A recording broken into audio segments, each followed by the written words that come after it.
स्वः तत्सवितुर्वरेण्यं भर्गो देवस्य धीमहि धियो यो नः प्रचोदयात्। ॐ सहनो भवन्तु, ॐ सहनो भवन्तु, ॐ सहतु सहनौ भुनक्तु सह वीर्यं करवावहै ओजस्विनावधीतमस्तु अदितिसरहै। ॐ क्षमा सद्गमय तमसो मा ज्योतिर्गमय ॐ मुच्योर्मामृतङ्गमय। ॐ शान्ति शान्ति शान्ति। నమస్తే అమ్మ, అందరికీ నమస్తే. అందరికీ నమస్తే. నిన్న మనం సూత్రాన్ని వల్లించుకునేటప్పుడు ఎప్పుడైతే మన యొక్క ధ్యాన స్థితి చాలా ఉచ్చ స్థితికి వెళ్ళిపోతుందో అప్పుడేమవుతుంది, ఏవైతే బుద్ధిలో అజ్ఞానం ఉండిందో అవన్నీ కూడా తొలగిపోతాయి అని తెలుసుకున్నాం. ఈరోజు మన సూత్రము యమ నియమ ఆసన ప్రాణాయామ ప్రత్యాహార ధారణ ధ్యాన సమాధి. మూల సూత్రం ఏంటంటే యమ నియమ ఆసన ప్రాణాయామ ప్రత్యాహార ధారణ ధ్యాన సమాధయ అష్టావంగాని, అనగా అష్టౌ అంగాని, అష్టావంగాని. ఏవి? ఎందుకంటే ముందు సూత్రంలో ఏం చెప్తున్నాడు అంటే యోగాంగానుష్ఠానాత్ అశుద్ధి క్షయే జ్ఞాన దీప్తి ఆ వివేక ఖ్యాతే అన్నాడు. అంటే వివేక ఖ్యాతి పర్యంతము మనం దేన్ని అనుష్ఠించాలి అన్నాడు? అష్టాంగ యోగమును అనుసరించాలి అన్నాడు. ఒకసారి అష్టాంగ యోగమును అనుసరించిన తర్వాత ఎప్పుడైతే వివేక ఖ్యాతి జాగృతమవుతుందో, వివేక ఖ్యాతి అంటే విశేష స్థితి ఏర్పడుతుందో బుద్ధిలో మనస్సులో, అప్పుడు మనము చక్కటి స్థితికి చేరుకుంటాము అని అంటాడు. అయితే మనం ఇక్కడ తెలుసుకోవాల్సింది ఏంటంటే కార్యం వెనుక ఏముంటుంది? కార్యం వెనుక ఏముంటుంది? కారణం ఉంటది. అవునా? ఇప్పుడు కారణం తెలుసుకున్నాం అనుకోండి, కారణములోనే మనం ప్రయత్నం తీవ్రంగా చేసాం అనుకోండి, కారణములోనే అంటే ఉత్పన్నమవుతున్న సమయంలోనే మనం వాటిని గమనించామనుకోండి, అప్పుడేమవుతుంది? కార్యరూప దాల్చక ముందే మన స్థితి చాలా గొప్పగా మారుతుంది. ఇది మీరు అర్థం చేసుకోవాలి. అందుకనే ఒక ఋషి తన అభిప్రాయాన్ని ఏం చెప్తాడు అంటే, ఒక ఆచార్యుడు ఏం చెప్తాడు అంటే కారణాలు ఈ విధంగా ఉంటాయి. ఒకటి ఉత్పత్తి కారణం, అంటే వృక్షం నుండి ఏమి ఉత్పత్తి జరుగుతుంది? విత్తనం. అర్థమైందా? వృక్షము నుండి విత్తనం అనే ఉత్పత్తి జరుగుతుంది. సామాన్యంగా బీజము నుండి వృక్షం పుడుతుంది, మళ్ళీ వృక్షం నుండి ఏమొస్తుంది? బీజాలు వస్తాయి. అర్థమైతే బీజము నుండి వృక్షం, వృక్షము నుండి మళ్ళీ బీజం వస్తుంది. ఇప్పుడు మనకి బీజమును మనం భూమిలో పెట్టేస్తాం, అది వృక్షంగా మారింది. కానీ మనము మామిడి చెట్టు అనుకొని పెట్టినాం, వేప చెట్టు మొలిసింది. ఇప్పుడు మనం దాన్ని మార్పు తేవాలి అంటే ఏం చేయాలి? అక్కడ మనం మామిడి చెట్టునే అంటే వేప చెట్టుని తొలగించి మామిడి చెట్టునే పెట్టవలసి వస్తుంది. అర్థమైందా? అందుకని ఇక్కడ ఏమంటాడంటే మీరు ఉత్పత్తి కారణం విత్తనములోనే మీరు గమనించి ఉంటే వేప చెట్టు మొలకెత్తేదా? మొలకెత్తకపోయేది. కాబట్టి మీకు ఏదైతే కావాలో అది మూలములోనే గమనించుకోండి. అలాగే ఇప్పుడు మనకు ఎర్రకుండ కావాలి, మనం మట్టి ఏది తీసుకోవాలి? అప్పుడు ఎరుపు రంగు తీసుకోవాలి. నల్లకుండ కావాలి అంటే నల్ల మట్టి తీసుకోవాలి. నల్ల మట్టియే తీసుకోవాలి. ఇది చూసుకోండి, అర్థమైందా? మనము ఏదైతే పదార్థం కావాలంటున్నామో ఆ పదార్థం దేని నుండి అయితే తయారవుతుందో మనం తయారవుతున్నప్పుడే గమనించుకున్నాం అనుకోండి, మనకు దుఃఖం ఉంటుందా? ఉండదు అంటాడు. అర్థమైందా? అలాగే ఈ ఇంద్రియాల ద్వారా మనం ఏం పొందుతాము? జ్ఞానాన్ని పొందుతాం. శబ్ద జ్ఞానము, రస జ్ఞానము, రూప జ్ఞానము, స్పర్శ జ్ఞానము, గంధ జ్ఞానాన్ని మనం ఇంద్రియాల ద్వారా పొందుతాం. కాబట్టి ఈ ఇంద్రియాలని మనం వశపరుచుకున్నాం అనుకోండి, అప్పుడు మనకి ఈ ఇంద్రియాల ద్వారా ఏదైతే జ్ఞానం ఉంటుందో ఇప్పుడు ఆ జ్ఞానాన్ని శుద్ధి చేసుకోవలసిన అవసరం ఉండదు. సాధన ప్రారంభించక ముందు ఏం చేసాము? చాలా జాగ్రత్తగా సిద్ధాంతం తెలుసుకోండి. సాధన ప్రారంభము కాక ముందు జ్ఞానము ద్వారా ఇంద్రియాలని వశపరుచుకున్నాం. నేను ఆత్మని, ఇంద్రియాలు జడము అనేది మనము ముందు జ్ఞానము తెలుసుకొని ఇంద్రియాలను ఇప్పుడు వివేక ఖ్యాతి మేలుకున్న తర్వాత ఇప్పుడు మనం ఏం చేస్తున్నాము? ఇంద్రియాలని వశపరుచుకుంటే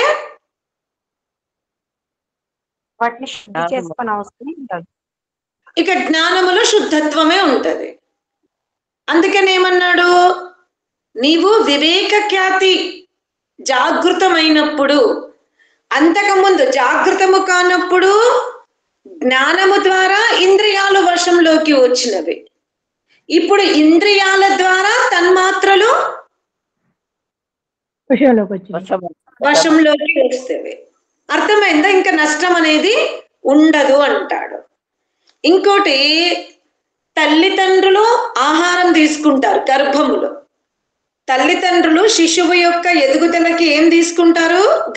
గర్భవతిగా ఉన్నప్పుడు ఆహారం తీసుకుంటారు. తర్వాత శిశువు ఆహారం తీసుకుంటాడు. శిశువు ఆహారాన్ని ఎందుకు తీసుకుంటున్నాడు? గర్భం నుంచి బయటపడ్డాడు ఇంకా శిశువు. అన్నప్రాశన సంస్కారం అయినప్పటి నుండి అన్నం తీసుకుంటున్నాడు. ఎందుకు తీసుకుంటున్నాడు అన్నం శిశువు? అంటే శరీరము రక్షింపబడాలి అంటే ఆహారం కావాలి. తల్లిదండ్రులు ఆహారం ఎందుకు తీసుకున్నారు? పుష్టి కోసమే. ఎవరి పుష్టి కోసం? అందుకని ఇక్కడే ఉండండి, ఇదే పాయింట్ మీద ఉండండి. ఒక గర్భిణీ స్త్రీ ఆహారం తింటుంది అని అంటే ఆమె శరీర నిర్మాణం కోసం ఆహారం తీసుకుంది. ఇప్పుడు బిడ్డ ఆహారం తింటున్నాడు అంటే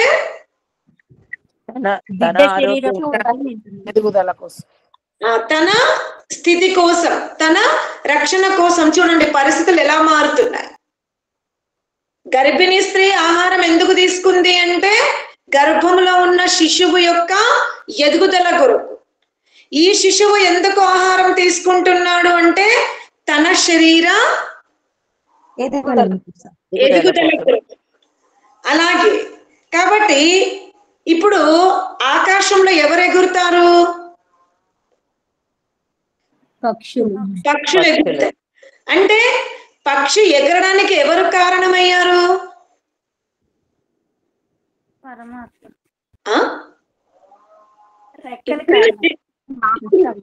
ఆకాశము. అర్థమైందా? పక్షులు ఎగురుతున్నాయి. పక్షులు ఎక్కడ ఎగురుతున్నాయి? ఆకాశంలో. అంటే పక్షులు ఎగరడానికి ఎవరు ఆధారమయ్యారు అక్కడ? ఆకాశం. అర్థమైందా? అలాగే ఇప్పుడు మన బుద్ధిలో ముందు ఏముండే? జ్ఞానం ఉండే. మనము ఆ బుద్ధిలో ఉన్నటువంటి జ్ఞానాన్ని అష్టాంగ యోగము ద్వారా, సత్సంగము ద్వారా, సాధన ద్వారా బుద్ధిని ఏం చేసుకున్నాం? మనం శుద్ధి చేసుకున్నాం. అంటే అక్కడ బుద్ధిని శుద్ధి చేసుకోవడం అంటే ఏం జరిగింది? అక్కడ ఎక్కడ మార్పు వచ్చింది? జ్ఞానం పెరిగింది. అరే, జ్ఞానం నేను అడుగుతున్న ప్రశ్నలోనే ఉండండి. అష్టాంగ యోగం అనుసరించి సత్సంగము ద్వారా బుద్ధిని ఏం చేసుకున్నారు మీరు? మరి శుద్ధి చేసుకున్నాక పెరిగిందని ఆన్సర్ ఎందుకు ఇస్తున్నారు? అంటే బుద్ధిలో ఏదైతే అంతకు ముందు, సత్సంగానికి వెళ్ళక ముందు, అష్టాంగ యోగ ఆచరణ చెయ్యక ముందు ఏదైతే నాలెడ్జ్ ఉందో, ఆ నాలెడ్జ్ లో ఏది మంచి ఉందో, ఏది చెడు ఉందో, ఇప్పుడు మనం అష్టాంగ యోగం ద్వారా ఏం చేసుకున్నాం? దాన్ని మెరుగుపరుచుకున్నాం, అంటే శుద్ధి చేసుకున్నాం. ఏదైతే అశుద్ధి ఉందో దాన్ని దాన్ని తొలగించేసుకున్నాం. అర్థమైందా? అంటే ఇప్పుడు బుద్ధిలో ఉన్నటువంటి జ్ఞానం ఎలా ఉంది? పెరిగింది. అది శుద్ధంగా ఉంది. శుద్ధముగా ఉంది. ఎందుకు ఆనుకోలేదు? ఇట్లా మలుకులు తిప్పుతారు. యోగం తర్వాత శుద్ధి చేసుకున్నాం. శుద్ధి చేసుకున్నాము. చేసుకున్న తర్వాత ఇప్పుడు బుద్ధిలో ఏ జ్ఞానం ఉంది? శుద్ధ జ్ఞానం ఉందా? అశుద్ధ జ్ఞానం ఉందా? పెంచుకున్నారా తగ్గించారా అని అడగలే కదా. ముందు మన బుద్ధిలో ఉన్న జ్ఞానాన్ని అష్టాంగ యోగము ద్వారా, సాధన ద్వారా, సత్సంగము ద్వారా పరిశీలించుకొని శుద్ధి చేసుకున్నాం. అంటే ఇప్పుడు బుద్ధిలో ఏ జ్ఞానం ఉంది? శుద్ధ జ్ఞానమే ఉంది. పెరిగింది తరిగిందని చెప్పకండి. శుద్ధ జ్ఞానం ఉంది. ఇప్పుడు ఎప్పుడైతే బుద్ధిలో శుద్ధ జ్ఞానం ఉంటుందో అప్పుడు ఇక జీవుడికి పురుషార్థం చేయవలసిన అవసరం ఉండదు. గమనించుకోండి. అంటే అంతకు ముందు శ్రమ చెయ్యాల్సి వచ్చింది. అష్టాంగ యోగ మార్గములో వెళ్ళాలి అంటే అతనికి శుద్ధమైన జ్ఞానము తీసుకోవాల్సి వచ్చింది. నిరంతర యోగ సాధన చెయ్యవలసి వచ్చింది. ఇప్పుడు ఏమైపోయింది? అష్టాంగ యోగ మార్గములో వెళ్ళినందువలన బుద్ధి శుద్ధమైంది. ఇప్పుడు ఇక బుద్ధి గురించి ఆలోచించాల్సిన అవసరం లేదు. అది గుర్తుపెట్టుకోండి. అంతకు ముందు శ్రమ అయింది. ముందు జ్ఞానం తెలుసుకున్నాడు. అంటే బుద్ధి జడము అని తెలుసుకున్నాడు. బుద్ధిలో జన్మ జన్మాంతరాల యొక్క మెసేజ్ ఉందని తెలుసుకున్నాడు. తర్వాత అష్టాంగ యోగం చేసి బుద్ధిని ఓపెన్ చేసుకున్నాడు. ఆ బుద్ధిలో ఉన్న శుద్ధ జ్ఞానం ఏంటో, అశుద్ధ జ్ఞానం ఏంటో తెలుసుకున్నాడు. తెలుసుకొని అశుద్ధాన్ని తొలగించుకున్నాడు. ఇప్పుడు అతని యాత్ర ఎలా ఉంది? కేవలం శుద్ధ బుద్ధి ఉంది, శుద్ధ జ్ఞానం ఉంది. అంటే ఎంత శ్రమ తగ్గింది ఆయనకి? అంతకు ముందు గురువుని ఆశ్రయించాల్సి వచ్చింది, బుద్ధిలో స్థిరత్వం తెచ్చుకోవాల్సి వచ్చింది, బుద్ధిని జడముగా భావించవలసి వచ్చింది, మళ్ళీ అక్కడ ఉన్న సర్వ జ్ఞానాన్ని బాగా ఫిల్టర్ చేసుకోవాల్సి వచ్చింది. ఇంకా ఇప్పుడు ఆ శ్రమ అర్థమైందా? ఆ తర్వాత ఇప్పుడు ఇక్కడ ఏం చెప్తాడు? ఇంకోటి అభివ్యక్తి కారణము అంటాడు. అంటే ఇప్పుడు ఇంటిలో అన్ని పదార్థాలు ఉన్నవి కానీ వెలుతురు లేదనుకోండి. పదార్థాలు లేవని కాదు, అక్కడ పదార్థాలు ఉన్నవి. మీరు ఒకరికి చెప్పారు, వెళ్ళి ఆ గదిలో అది పెట్టాను తీసుకురండి అన్నారు. అతను ఆ గదిలోకి ప్రవేశించాడు, తిరిగి వచ్చాడు నాకు దొరకలేదని. మీరెళ్ళి విద్యుత్ సహాయముతో ఆ వస్తువుని చూశారు. అంటే మరి అతనికి ఎందుకు అగుపడలేదు, మీకెందుకు అగుపడింది? అక్కడ అతనికి ప్రకాశం లేదు కాబట్టి అగపడలేదు. ఇప్పుడు మీరు ప్రకాశాన్ని ఆధారంగా చేసుకున్నారు గనక కనబడింది. అటులనే ఆత్మలో మస్తిష్క భాగమున గల హృదయమున పరమాత్ముడు ఉన్నాడు. కానీ అందరూ అతన్ని దర్శించుకోలేకపోయారు. మనము కూడా ఇంతకు పూర్వం ఆ హృదయ గూటిలో ఉన్న పరమాత్మని దర్శించుకోలేదు. ఎందుకంటే బుద్ధిలో శుద్ధ స్థితి లేదు. లేదు. ఎప్పుడైతే బుద్ధిలో శుద్ధ స్థితి వచ్చిందో ఆ బుద్ధిలో ఉన్న శుద్ధ స్థితితో అక్కడ ప్రకాశం ఉంది. ప్రకాశం రాగానే అక్కడ ఎవరున్నారు? పరమాత్ముడు ఉన్నాడు. జీవాత్మ పరమాత్మని దర్శించుకోవచ్చు. అర్థమైందా? ప్రకాశము రాగానే అక్కడ ఉన్న వస్తువు ఎలా కనబడుతుందో అలాగే శుద్ధ జ్ఞానము రాగానే ఆత్మకి పరమాత్ముడు కనబడతాడు. అంటే పరమాత్ముడు అంతకు ముందు లేడా? ముందున్న వ్యక్తి వెళ్ళినప్పుడు అక్కడ ఆ వస్తువు లేదా? ఉంది. కానీ అతను దాన్ని తీసుకురాలేకపోయాడు, మనం తీసుకురాగలిగాం. అంటే అతనికి మనకి మధ్యలో ఉన్న వ్యత్యాసం ఏంటి? ప్రకాశం. అప్పుడు వెలుగు లేదు, ఇప్పుడు వెలుగుంది. వెలుగుంది. అలాగే దయానందుడు, బుద్ధుడు, రమణ మహర్షి వీళ్ళందరూ పరమాత్మని ఎక్కడ దర్శించుకున్నారు?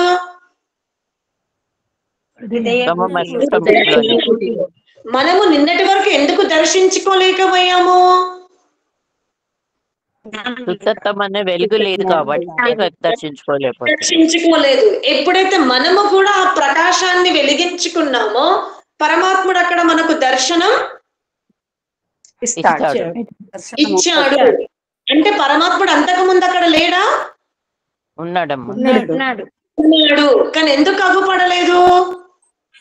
ప్రకాశం లేదు కాబట్టి ప్రకాశం లేదు. అర్థమైందా? ప్రకాశము లేకపోవడం వల్ల మనం పరమాత్మని అక్కడ ఉన్నా కూడా చూడలేకపోయా. ఇప్పుడు ప్రకాశం రాగానే మనకు పరమాత్ముడు అక్కడ అగుపడ్డాడు. అందుకనే అంటాడు అష్టాంగ యోగ మార్గములో వెళ్తూ ఉన్నప్పుడు ఎన్ని మార్పులు వస్తాయో చూడండి. అదే ఇప్పుడు మనం అష్టాంగ యోగ మార్గాన్ని వదిలిపెట్టాం, కేవలం ధ్యానం మాత్రమే తీసుకున్నాం.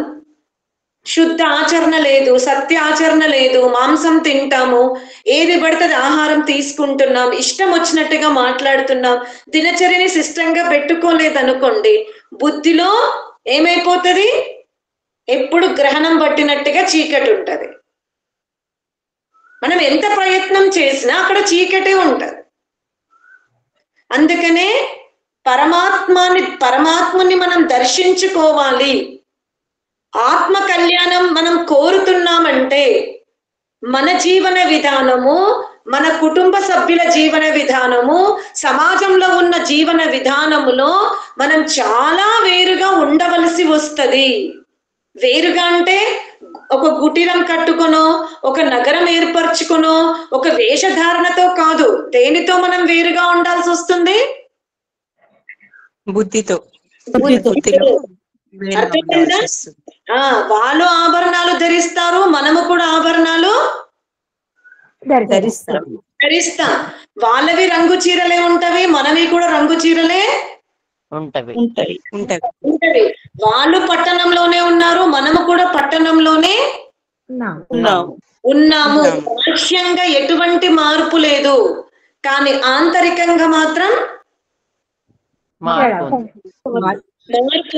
మాట్లాడేటప్పుడు ఆలోచిస్తాం, తినేటప్పుడు ఆలోచిస్తాం, లోపలికి ఏదైనా విషయం తీసుకోవాలన్నా కూడా అర్థమైందా? అందుకనే వాళ్ళు మనకంటే 2 అడుగులు ముందుంటారు, మనం 2 అడుగులు వెనుక్కున్నాము. నిజంగా మనం వెనుక్కున్నామా, వాళ్ళు వెనుక్కున్నారా? వాళ్ళే వెనుకున్నారు. అర్థమైందా? ఎందుకంటే మనం 5 పనులు చేసినా సరే శుద్ధ స్వరూపముతో చేస్తాము, హింస రహితంగా చేస్తాము, అసత్య వ్యవహారము లేకుండా చేస్తాము, ధర్మముతో కూడిన కార్యం. ఇప్పుడు అమ్మవారికి 1000 పువ్వులు పెట్టకపోవచ్చు, పెట్టిన 2 పువ్వులైనా అది మన తొట్టిలోనిదే, మనము నీళ్లు పోసిందే. మన మన వాకిట్లో పూసిన పువ్వే పెడతాం. పెడతారు. అర్థమైందా? ఇతరుల వాకిట్లో పూసిన చెట్టుని వాళ్ళు ఇవ్వక ముందే లేసి గబగబా కొమ్మలకున్న పువ్వులన్నీ తెంపి తెచ్చి అమ్మవారిని మనం పెట్టాం. ఒక్క పువ్వే పెడుతున్నాం, కానీ చాలా జాగ్రత్తగా శుద్ధముగా మనము ఏదైతే శ్రమించామో దాన్నే పెడుతున్నాం. ఇప్పుడు వాళ్ళు అలా పెట్టారు, మనం ఇలా పెట్టాము. ఇక్కడ జడ్జిమెంట్ పరమాత్ముడు ఎవరికి ఎక్కువిస్తాడు? మనకే ఇస్తాడు. మనకే. అర్థమైందా? పరమాత్మునికి తెలుసు వీళ్ళు ఒక్క పువ్వు పెట్టినా ధర్మాచరణతో పెట్టారు, వాళ్ళు 1000 పువ్వులు పెట్టినా చౌర్యముతో పెట్టారు. కాబట్టి పరమాత్ముని ఆనందం ఎవరికి లభిస్తుంది? మనకే లభిస్తుంది. మనకే లభిస్తుంది. అందుకనే ఇక్కడ అష్టాంగ యోగం చాలా అవసరం. మనము యజ్ఞం దగ్గర కూర్చున్నప్పుడు నిజముగా నేను చాలా మందిని గమనిస్తాను. పౌరాణికులు యజ్ఞం దగ్గర కూర్చోవాలంటే పురుషులు కానీ స్త్రీలు కానీ అంచులేని చీర కడితే వాళ్ళు అక్కడ యజమాన స్థానంలో కూర్చోబెట్టరు, వాళ్ళివ్వరు కూడా అవకాశం. కానీ మనం చాలా సరళం చేసేసాం, సింథటిక్ చీర మీద కూడా కూర్చోవచ్చు, ఏ చీర మీదనే మనం కూర్చోబెడుతున్నాం మహిళలకి. మన లక్ష్యం అంతా వేద ప్రచారం, మన లక్ష్యం అంతా వేద ప్రచారం అని ఒక యజ్ఞం దగ్గర మనం ఒక డ్రెస్ కోడ్నే మెయింటైన్ చేయట్లేదు. మీరు ఇప్పుడు కొత్త కోడల విషయం పక్కన పెడితే కొంచెం 10 ఏళ్ల 20 ఏళ్ల కింద సత్యనారాయణ స్వామి వ్రతం చేసుకున్న ఆమె పట్టు చీర మీదనే, అంచున్న చీర మీదనే కూర్చునేది. అవును మాతాజీ, అవును. అది మీరు ఏంటమ్మా, మీరు మీరు వేషధారణ చూడండి. ఆమె ఒక పంతులు ఇంటికి వస్తున్నాడు అంటే ఆమె అంచులేని చీర మీద కూర్చునేది కాదు. ఇవాళ మనం వైదిక పద్ధతిలో ఇంటింట యజ్ఞాలు కావాలి, అందరూ యాగాలు చెయ్యాలన్నప్పుడు విశేష అగ్నిహోత్రం జరుగుతున్నా, ఇప్పుడు దైనిక అగ్నిహోత్రం ఎవరిది వాళ్ళం చేస్తున్నప్పుడు పక్కన పెట్టండి, విశేషముగా అగ్నిహోత్రం జరుగుతున్నా మనం అస్సలు అంచు చీరల్ని మనం ఏం చేసాము? కట్టుకుంటాం. ఎడగట్టుకుంటున్నాం. సాధారణ వస్త్రములతో కూడా చేస్తున్నాం మాతాజీ. నేను అదే చెప్తున్నా. 1-3 షార్ట్ మీద కూడా కూర్చొని టీ షర్ట్ మీద కూర్చుంటే మీరు అగ్నిహోత్రం చేపిస్తున్నారు, దాన్ని మళ్ళీ స్టేటస్ లో పెడుతున్నారు. అరే, ఒక అగ్నిహోత్రం చేస్తున్నామంటే ఒక విశేష కార్యం చేస్తున్నాం, అక్కడ లోక కళ్యాణం కొరకు చేస్తున్నాం. అప్పుడు మంత్రపాఠము కానీ కూర్చునే వాళ్ళు కానీ ఎంత ఏ విధంగా ఉండాలి? ఒక మనస్సుకి ఆ దృశ్యం చూసినప్పుడు చంచలత పోయి ప్రశాంతత రావాలి. కాళ్ళు కడుక్కోమని చెప్పము, చెయ్యి కడుక్కోమని చెప్పము, ఆహుతి వేయండి అని చెప్తాం. ఇక్కడ అదే చెప్తాను. నీవెందుకు వికారాన్ని ఉత్పన్నం చేస్తున్నావు అగ్ని దగ్గర? అరే, అందరికీ వేదం అవ్వాలి, అందరి ఇళ్లలో యజ్ఞం జరగాలి, అందరూ యజ్ఞం చెయ్యాలని చెప్పేసి నియమాలను ఎందుకు ఉల్లంఘిస్తున్నావు? నియమాలను ఉల్లంఘించకు, అది మరి గమనించుకోవాలి. మనం ఒక పద్ధతిలోనే అగ్నిహోత్రం చెయ్యాలి. యజ్ఞకుండానికి అలంకరణ వ్యక్తిగతం, కానీ మహిళలు కూర్చున్నప్పుడు, అలాగే మహిళ పక్కన పురుషుడు కూర్చున్నప్పుడు వాళ్ళిద్దరిని చూస్తూ ఉంటే వాళ్ళొక విశ్వ కళ్యాణం కొరకు చేస్తున్నారు, లోక కళ్యాణం కొరకు చేస్తున్నారు, ఒక ఆత్మ శాంతి కోసం చేస్తున్నారు, రోగ నిరోధక శక్తి కొరకు చేస్తున్నారు. అప్పుడు మనం ఎంత మర్యాదలో ఉండాలో చూడండి. పాలల్లో పాలే కదా అని మీరు ఒక్క నిమ్మకాయ చుక్క పిండారనుకోండి, ఏమవుతుంది? మరి అగ్నిహోత్రం అందరి ఇళ్లకి వెళ్ళాలని చెప్పి మనం చేస్తున్న ప్రక్రియ ద్వారా అగ్ని యొక్క మర్యాద ముక్కలు అవ్వట్లేదా?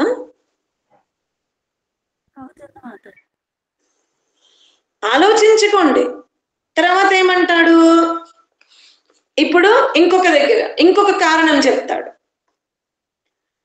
ఎక్కడైతే ఉందో, బాగా ధూమం ఉన్నప్పుడు, అంటే యజ్ఞకుండంలో అగ్ని ఉంది కానీ అక్కడ చాలా ధూమం ఉంది, ఆ ధూమంలో మనకి ఏది అగ్గుపడదు?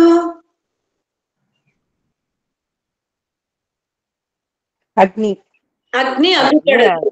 అంటే అక్కడ అగ్ని లేదా అంటే ఉండదు. ఉంది. ఉంది. అగ్నిని మనం ఎందుకు చూడలేకపోయినాము? ధూమము కాబట్టి. అర్థమైందా? అలాగే పరమాత్ముడనే అగ్ని మన ఆత్మలో ఉంది, అంటే మన హృదయపు గూటిలో ఉంది. కానీ ప్రాపంచిక మాయ వలన అది ఒక పొగ వలన వ్యాపించి ఉన్నందువలన అక్కడ మనం ఎవరిని చూడలేకపోయాం? పరమాత్మని చూడలేకపోతున్నాం. పరమాత్మని చూడలేకపోయాం. మనస్సులో వికారాలున్న పరమాత్ముడు అగ్గుపడడు, ధూమము లాంటి మాయ ఉన్నా కూడా పరమాత్ముడు మనకు అగుపడడు. అగుపడనంత మాత్రాన నిన్న అగుపడ్డాడంటే నేను అక్కడ ఉండే, ఇవాళ అగుపడలేదంటే ఇవాళ వెళ్ళిపోయాడేమో అని మాత్రం మనం అనుకోవద్దు. నిరంతరం పరమాత్ముడు అక్కడ ఏకరసుడై అకర్తయై కూర్చునే ఉన్నాడు. మార్పంతా ఎవరిలో వచ్చింది? మనలో వచ్చింది. మనలో వస్తుంది. పరమాత్ముడు మాత్రం అలాగే తటస్థంగా ఉన్నాడు. నువ్వు జిల్ల పురుగ్గా పుట్టు, నువ్వు గబ్బిలముగా జన్మించు, నువ్వు ఏ శరీరంలో అయినా వెళ్ళు, పరమాత్ముడు నిన్నెప్పుడు కూడా వదిలి ఉండడు. మనము అటువంటి యోనుల యందు పరమాత్మని దర్శించుకోలేకపోయామంటే అది మన దౌర్భాగ్యం. కానీ మానవ జన్మనెత్తి కూడా,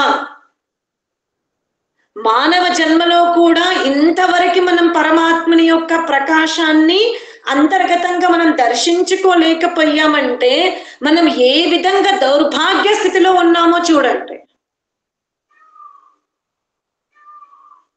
ఏ సృష్టికర్త బ్రహ్మాండం యొక్క ప్రకాశం మన హృదయ గూటిలో నిరంతరము వెలుగుతుందో ఆ వెలుగుని జీవుడు చూడలేకపోతున్నాడు అంటే ఎంత దౌర్భాగ్యముతో ఉన్నాడో చూడండి. తెలియకుండానే ఆయువైపోతుంది. అదే అంటున్నాడు ప్రాప్తి. నువ్వు ధర్మాచరణ చెయ్యి, ముందు సత్యాచరణ చెయ్యు, ఆత్మ సమర్పణ చేసుకో, అప్పుడు నువ్వు అనుకున్నది నీకు దొరుకుతుంది. కానీ మనం శబ్దముతో, వాక్కుతో అన్నంతగా, శబ్దము చేసినంతగా అంతర్గత ప్రయత్నం చెయ్యడం లేదు. తర్వాత వియోగం. ఇప్పుడు ఒక పెద్ద, దాన్ని ఏమంటారా, చెట్టుది మొద్దు అంటారా, లావుగా దొడ్డుగా ఉండింది. దాన్ని వడ్రంగి వచ్చి గొడ్డలితో నరికి నరికి నరికి చూర చేశాడు. అది మళ్ళీ మొద్దు అవుతుందా? చెట్టు ఒక గ్రూప్ లాగా అయిపోతుందా? అది పొడి అంటామా? కాలేదు. అటులనే మన బుద్ధిలో జన్మ జన్మాంతరాల యొక్క వాసనలు ఒక చెట్టు మొద్దులాగా అయినా దాన్ని మనం ప్రణవనామముతో చెక్కి చెక్కి పొడి చేసేసాం. ఇంకా అది ఆకారముగా ఉండే స్థితికి ఎప్పటికి కూడా రాలేదు. ఆ విధంగా మన ప్రయత్నం ఉండాలి. నిన్న వడ్రంగి వచ్చాడు, కొంచెం నరికేశాడు అంటే నిన్న ఓంకారం పట్టుకుని నిన్న కొంచెం బుద్ధిని శుద్ధి చేశాం. అది అక్కడక్కడ పచ్చిగా ఉంది. 11 రోజుల నుంచి వర్షం పడింది. ఇప్పుడు అక్కడ ఏమైతుంది? మళ్ళీ ఇవాళ మళ్ళీ గొడ్డలు పెట్టుకున్నాం. మళ్ళీ మనం దేన్ని నరుకుతాం ఈరోజు? దాన్ని అది ఇంకా ఆరలేదు. మళ్ళీ కుంభ వర్షం పడింది. మళ్ళీ గొడ్డలి పట్టుకున్నాం. మళ్ళీ దేన్ని నరుకుతున్నాం? దాన్నే నరుకుతూ మళ్ళీ ఏమంటాం? నేను 6 మాసాల నుండి ఈ ప్రయత్నం చేస్తున్నాను కానీ దొరకలేదు. అర్థమైందా? మన ప్రయత్నం ఉంది. ఏమంటున్నా? అమ్మా మేము ఇప్పుడా అప్పుడా ఇన్ని సంవత్సరాల నుండి చదువుతున్నాము, కానీ ఎంత గ్యాప్ ఇచ్చి చదువుతున్నాం, ఎంత మందికి అవకాశం ఇచ్చావు మొలకెత్తడానికి. ఆ మొలకెత్తిన కొమ్మలు నరకడానికే మనకు సమయం పోవట్లేదు. సరిపోతుంది. అందుకనే అసలు కొన్ని రోజులు ప్రయత్నించి ఎటువంటి ఆటంకాలు లేకుండా ముందు మొత్తుని మనం చక్కగా చేసేసామనుకోండి, ఇంకా తర్వాత మనకు ప్రయత్నం చేయాల్సిన అవసరం ఉండదు. ఉండదు. ఎందుకంటే తీవ్ర ప్రయత్నముతో ఆ మొత్తునంతా చూర చూరగా పొడి పొడిగా చేసేసాం. ఇక కష్టపడాల్సిన అవసరమే లేదు. లేదు. కానీ మనం ఏం చేస్తున్నాం? ఆ మాతాజీ చెప్పినప్పుడు ధ్యానం యొక్క గొప్పతనం విన్నాం, ఇవాళ ఆచరిస్తాం. మళ్ళీ రేపు ఎవరో చనిపోయాడు, ఎవరింట్లో పెళ్లి, ఎక్కడికో వెళ్ళాం, ఏదో షాపింగ్ వెళ్ళాం, 1 month పట్టింది. ఇలా చెయ్యకండి. ఎన్ని ఆటంకాలు రాని, ఎన్ని విఘ్నాలు కలగని, ఎన్ని ఇబ్బందులు కలగని మీకు పదే పదే చెప్తున్నా. బస్ లో కూర్చోండి, ట్రైన్ లో కూర్చోండి, ఆ శవం దగ్గర అక్కడ శవం అక్కడ ఉంది, బాక్స్ లో ఉంది, మనం ఇక్కడ కూర్చున్నాం ఒక్క 5 నిమిషాలు. ఎందుకంటే అతి దగ్గర బంధువులు చనిపోయిన వాళ్ళు, మనము ధ్యానం చేసుకొని అగ్నిహోత్రం చేసుకొని వెళ్ళే వరకు వాళ్ళు మన గురించి నెగిటివ్ మాట్లాడుకుంటారు. అందుకే హడావుడిగా వెళ్ళిపోండి, పర్వాలేదు, వెళ్ళి దర్శనం ఇచ్చి పలకరించండి. పలకరించి కాసేపు మళ్ళీ వచ్చి ఒక 5 నిమిషాలు ధ్యాన స్థితికి వెళ్ళండి.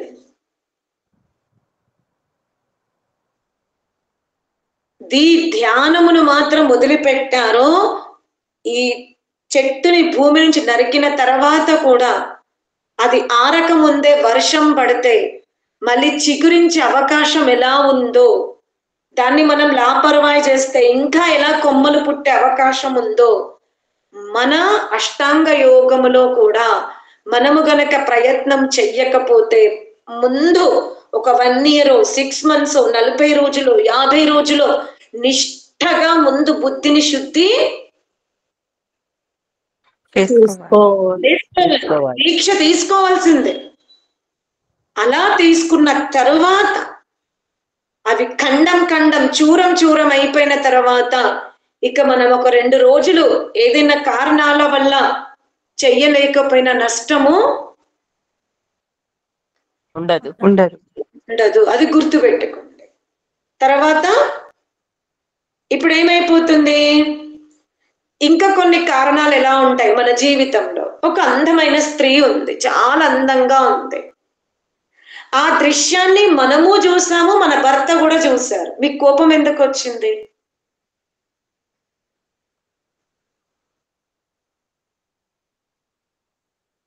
ఆ అందమైన స్త్రీని మనము కూడా చూస్తున్నాం, భర్త కూడా చూస్తున్నాడు. ఇప్పుడు చెప్పండి, మీ స్థితి ఎలా ఉంది?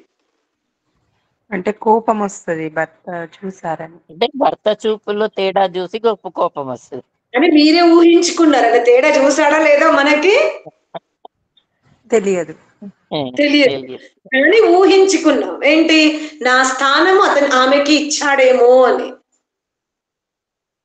అలాగే పురుషుడు కూడా అంతే. ఈ స్థితి స్త్రీలకే ఉంటదనా? అటులనే పురుషుడు కూడా. మనం ఒక అందమైన పురుషుణ్ణి చూసాం, అతను కూడా చూశాడు, మనం కూడా చూసాం. కానీ మళ్ళీ పురుషుడు ఏం చేశాడు, వెంటనే మన వైపు చూస్తారు. అంటే ఈ అజ్ఞానానికి కారణం ఎవరు?